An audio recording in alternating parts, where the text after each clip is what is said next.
Mantan Ketua Mahkamah Konstitusi atau MK Anwar Usman ajukan surat keberatan atas pengangkatan Soehartoyo sebagai Ketua MK.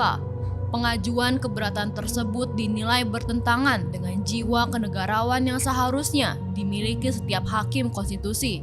Adanya surat keberatan Anwar Usman dibenarkan oleh Hakim Konstitusi Eni Nurbaningsih. Surat tersebut disampaikan oleh 3 kuasa hukum Yang Mulia Anwar Usman bertanggal 15 November 2023. Ucap Eni kepada Forum Keadilan Rabu 22 November 2023. Eni tidak menyampaikan bagaimana mekanisme dan tindak lanjut atas surat tersebut.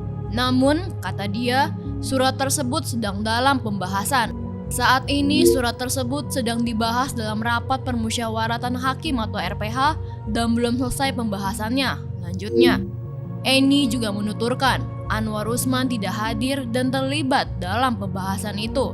Anggota Komisi 3 DPR RI fraksi Demokrat Santoso menilai keberatan yang diajukan Anwar Usman merupakan hal biasa, sebab menurutnya Indonesia sebagai negara demokrasi akan selalu memberikan ruang untuk setiap orang yang protes.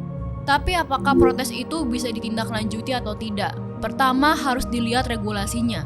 Kedua, kalaupun tidak ada, dilihat prosedur apa yang bisa dilakukan oleh institusi tersebut dalam menindaklanjuti keberatan tersebut, ujarnya kepada Forum Keadilan Rabu 22 November.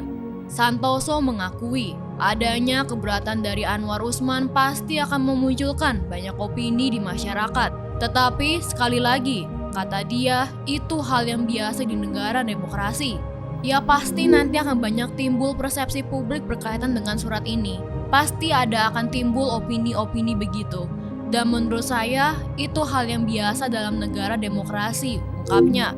Santoso memang tidak tahu alasan apa yang membuat Anwar Usman sampai mengajukan keberatan. Tetapi menurutnya bisa saja Anwar Usman merasakan adanya kesalahan prosedur atau kesalahan administrasi.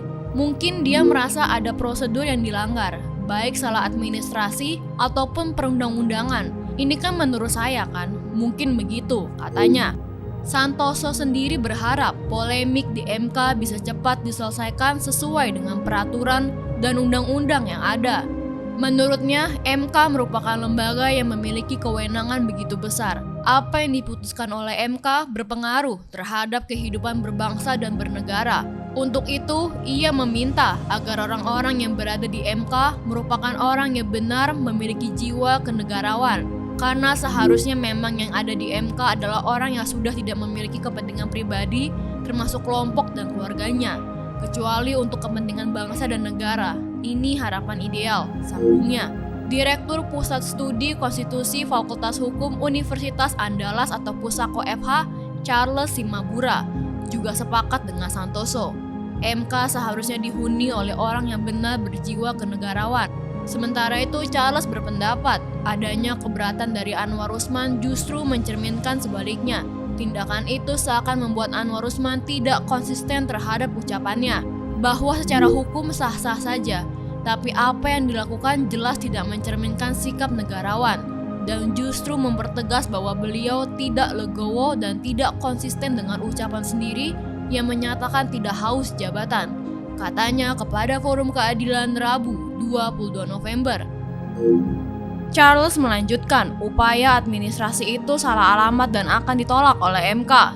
Sedangkan pengamat hukum tata negara sekaligus pendiri Pusat Studi Hukum dan Kebijakan atau PSHK, Bivitri Susanti menyebut, surat keberatan hanya salah satu langkah awal Anwar Usman untuk mengajukan gugatan ke Pengadilan Tata Usaha Negara atau PT-UN. Kalau saya melihatnya, keberatan dia biasanya langkah untuk selanjutnya ke PT-UN untuk menggugat pengangkatan hakim MK itu. Jadi menurut saya dia denial saja. Dia keberatan dengan sanksi pencopotan dia sebagai ketua MK, kata Bivitri kepada Forum Keadilan Rabu 22 November. Padahal menurut Bivitri sendiri, pengangkatan Soehartoyo menjadi hakim MK sudah sesuai dengan aturan yang berlaku.